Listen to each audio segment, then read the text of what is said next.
अब state government को अपना व्यूज़ देना है। स्टेट गवर्नमेंट का क्या व्यूज़ होगा वो हम जानना चाहते हैं। सेंट्रल गवर्नमेंट अभी तक हमसे अच्छे से मिले हैं और स्टेट गवर्नमेंट ने मैक्सिमम ऑफ आवर डिमांड्स को स्वीकार किया है कि त्रिपुरा में तिपरासा के संग अन्याय हुआ है।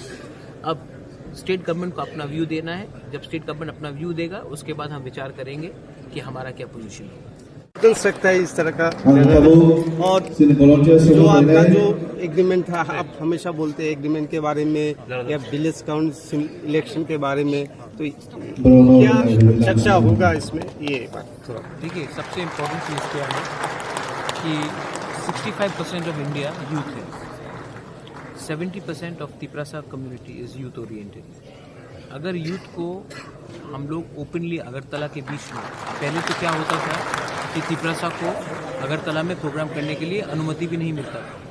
जब से तिपरा मौथा आया है हम लोग अगरतला के बीच में भी प्रोग्राम कर रहे हैं और यूथ को भी चांस दे रहे हैं। तो इम्पोर्टेंस ये है कि यूथ को एक प्लेटफॉर्म दिया जाए जहाँ में वो अपना आवाज़ उठा सके। ये पहला बात है। और तिपरा मौथा एक पहला पार्टी है जो यूथ को पूरे त्रिपुरा में इम्पोर्टेंस दे रहा है। मैक्सिमम ऑफ आर MDCs और MLAs are from the youth. Second चीज़ है कि regarding village council election and Tiprasa accord and 125th amendment the parliament, ये सब बात दिल्ली में हो रहा है। और मैंने क्लियरली कह दिया है कि हमें अलायंस में ऐसा बैठने का कोई फ़ायदा नहीं है जब तक हम अपने लोगों को हेल्प नहीं कर सकते। अगर हमें लगेगा कि हम लोग अपने लोगों को हेल्प नहीं कर पाते हैं तो there is no reason to sit in the alliance and in the government. हम लोग गवर्नमेंट के बाहर रह के भी अपने लोगों को हेल्प कर सकते हैं। लेकिन हमने अलायंस में हम लोग आए हैं for one reason, to implement the Tiprasa accord and to implement our promises to our community.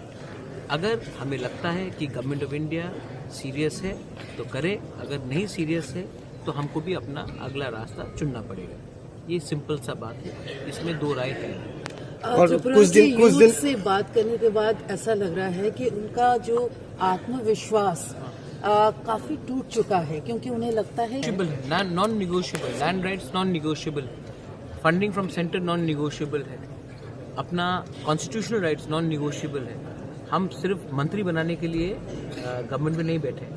हमारा रोल है कि अपने कम्युनिटी को 2-3 लोगों को मंत्री बनाने से तिपरासा का प्रॉब्लम नहीं खत्म होने वाला। हमारा एजेंडा है कि 14 लाख तिपरासा को उनका कॉन्स्टिट्यूशनल राइट्स दिया जाए। उसमें land rights is very important and I am not going to compromise. Ma'am, कुछ दिन पहले आपने एक से मुलाकात की है, तो उसमें क्या हमारा जो अपडेट है? सब अपडेट है। अब स्टेट गवर्नमेंट को अपना व्यूज़ देना है। स्टेट गवर्नमेंट का क्या व्यूज़ होगा वो हम जानना चाहते हैं। सेंट्रल गवर्नमेंट अभी तक हमसे अच्छे से मिले हैं और स्टेट गवर्नमेंट ने मैक्सिमम ऑफ आवर डिमांड्स को स्वीकार किया है कि त्रिपुरा में तिपरासा के संग अन्याय हुआ है। अब स्टेट गवर्नमेंट को अपना व्यू देना है। जब स्टेट गवर्नमेंट अपना व्यू देगा उसके बाद हम विचार करेंगे कि हमारा क्या पोजीशन है। कोई पूछ रहा है, आपने प्रेशर देना शुरू कर दिया बीजेपी को या अलायंस से जाने का डिसाइड कर लिया है, कोई ऐसा सच बात है क्या? देखिए, त्रिपुरा में पॉलिटिक्स बहुत सिंपल है। ना CPM कुछ दे रहा है मानिक सरकार के अंदर, ना कांग्रेस ने कुछ दिया उसके पहले, ना बीजेपी कुछ दे रहा है।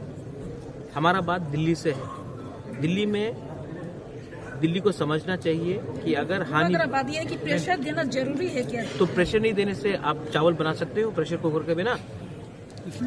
हम क्या यहाँ में मौनी बाबा गूंगी कोडिया बन के बैठेंगे? मैं यहाँ में पूरा अपने लोगों के लिए आया हूँ, ये मैं भूलता नहीं हूँ।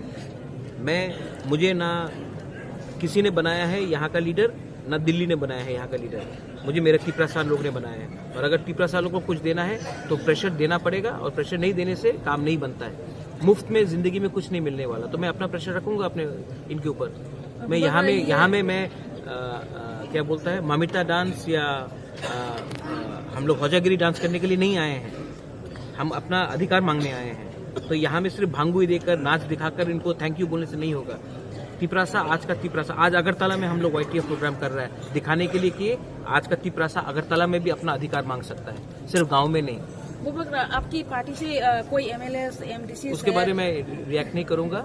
रिएक्ट करने से कुछ फर्क नहीं होता। अगर आपके पास हिम्मत है ना तो आप जाकर CPM में पूछो जितेंद्र चौधरी और मानिक सरकार के बीच में क्या प्रॉब्लम है। जाके बीजेपी में पूछो कांग्रेस में क्या ग्रुपिज्म चलता है। आपका हिम्मत है तो जाके बीजेपी में पूछो कि एक एक्स मंत्री और सीएम के बीच में क्या प्रॉब्लम है। सिर्फ तिपरासा को ही पूछते हो, हिम्मत है तो उनको भी पूछो ना। सब पार्टी में ये प्रॉब्लम होता है, लेकिन मेरा एजेंडा हमारा कम्युनिटी है। लेकिन आपका कॉकरोक मीडिया का क्या प्रॉब्लम है, आप तिपरासा को ही कमजोर करते हो। जाके पूछो ना नेशनल पार्टी से और अदर रीजनल पार्टी से, अगरतला के पार्टी में प्रॉब्लम नहीं होता है।